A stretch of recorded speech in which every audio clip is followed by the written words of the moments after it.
Bienvenue! Devant moi se trouve un Xiaomi 17 et aujourd'hui je vais vous montrer comment activer le mode économie d'énergie sur cet appareil.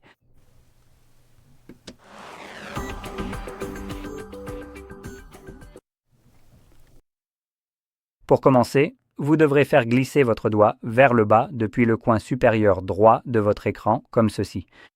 Et la raison pour laquelle il faut le faire depuis le côté droit, c'est que le côté gauche affiche les notifications.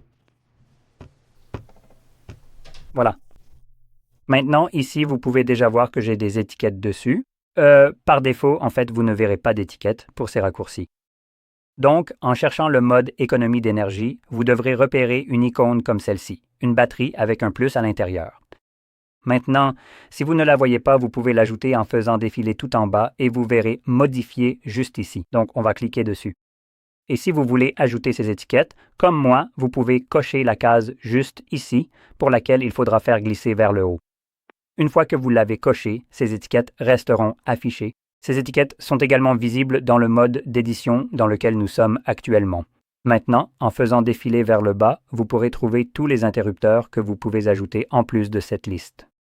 Et je vais tout particulièrement en ajouter un nouveau ici, qui est le mode spécifique de l'ultra-économiseur de batterie. C'est donc un deuxième type de mode d'économie d'énergie auquel nous avons accès. Celui-ci, je crois, est ajouté par défaut. Celui-ci, nous pouvons l'ajouter nous-mêmes.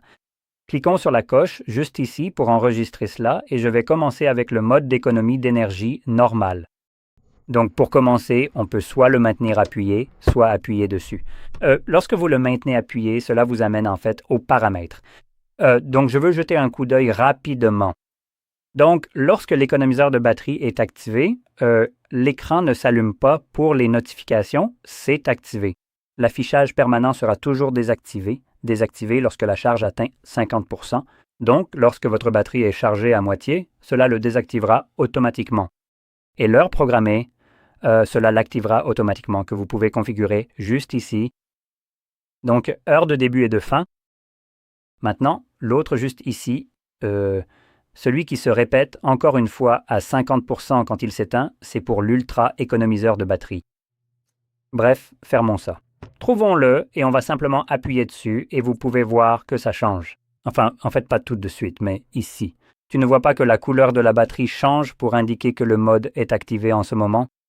Et voilà, c'est prêt. Maintenant, il y a une chose très importante qui pourrait se produire, qui n'était pas mentionnée dans ce truc juste ici, n'est-ce pas?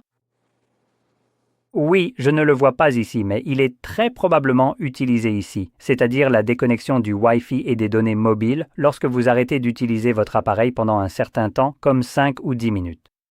Donc si ça vous plaît, laissez-le comme ça.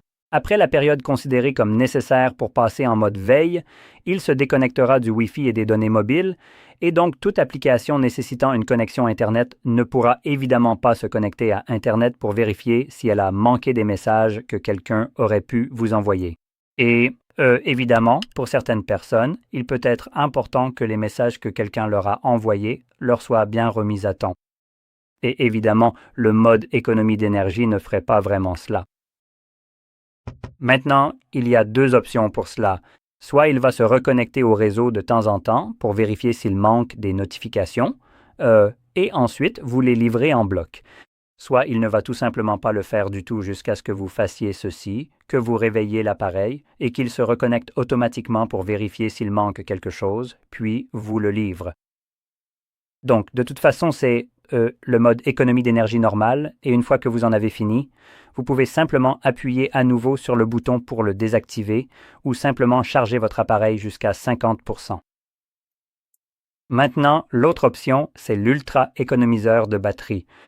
Celui-ci sera celui que vous pourriez vouloir utiliser si, je ne sais pas, vous commencez votre journée et que votre appareil est déjà à environ 15% de batterie et que vous devez tenir le reste de la journée sans que votre appareil ne vous lâche en plein milieu. Vous allez activer ceci. Cela va maintenant limiter l'utilisation de l'appareil de façon très significative, c'est ce que je voulais dire.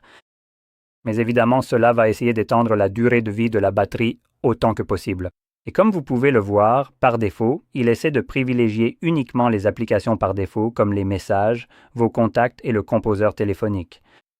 Vous pouvez en ajouter d'autres et vous pouvez aussi augmenter la luminosité qui est activée par défaut. Et vous pouvez également voir ici qu'il nous manque un tas de raccourcis que nous avions auparavant. Mais une autre chose que vous pouvez voir ici, c'est l'information sur la batterie restante. Donc, en ce moment, avec 73% de batterie, nous allons obtenir 78 heures et demie d'autonomie dans ce mode. Bref, terminons cela en cliquant sur Quitter ou sur le X juste là. C'est la seule façon de quitter ce mode. Et je vais aussi rapidement naviguer dans les paramètres parce qu'ici, nous pourrons voir le pourcentage de batterie ou le temps de batterie restant pour chacun de ces modes. Donc en ce moment, en mode normal, nous avons 24 heures et 19 minutes d'autonomie, ce qui, est vraiment très bon. Maintenant, si on passe en mode économie d'énergie, on gagne environ 5 heures d'autonomie supplémentaire. Enfin, c'est même un peu plus, presque 5 heures et demie. Donc, franchement, c'est aussi très bien. 5 heures et demie tout en conservant la plupart des fonctionnalités de l'appareil. Là, je signe tout de suite. Maintenant, le dernier mode, l'ultra-économie d'énergie. Vous pouvez voir qu'on passe, en arrondissant à 30 heures, à 78 heures et demie. Là, ça fait plus que doubler l'autonomie par rapport au mode économie d'énergie. Et maintenant, comme je l'ai dit, ce mot, c'est le mode que vous allez utiliser si jamais vous venez de quitter la maison, que vous commencez votre journée et que vous avez oublié de recharger votre appareil et qu'il ne vous reste que, je ne sais pas, 15-10% ou quelque chose comme ça. Ça devrait probablement vous permettre de tenir la journée au moins, jusqu'à ce que vous puissiez le recharger quelque part. À part ça, comme ce mode limite assez fortement l'utilisation de l'appareil, ce n'est peut-être pas le meilleur choix à activer dès que votre batterie est faible, évidemment.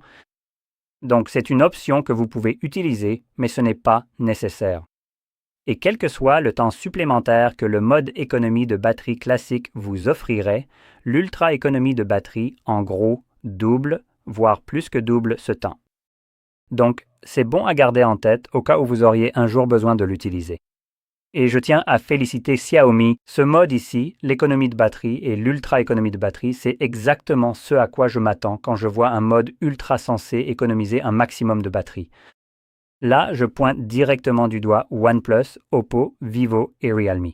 Ils appartiennent à la même maison mère et ces abrutis n'arrivent pas à trouver comment faire un mode ultra économie d'énergie qui dépasse, 10% de l'autonomie normale de la batterie. Là, on parle carrément de plus que doubler l'autonomie, presque la tripler. En fait, non, cela triple essentiellement par rapport au mode normal, tandis que d'autres marques comme je l'ai mentionné, Oppo, Vivo et d'autres, vous font passer de 24 à 26 à 28. Waouh, c'est incroyable. J'obtiens 28 heures d'autonomie en mode ultra. Eh bien, ça vous rapporte quasiment le triple. Génial. Alors, bravo à Xiaomi pour avoir mis en place d'excellentes options d'économie d'énergie. En tout cas, j'espère que cela vous a été utile et si c'est le cas, n'oubliez pas de liker, de vous abonner et merci d'avoir regardé.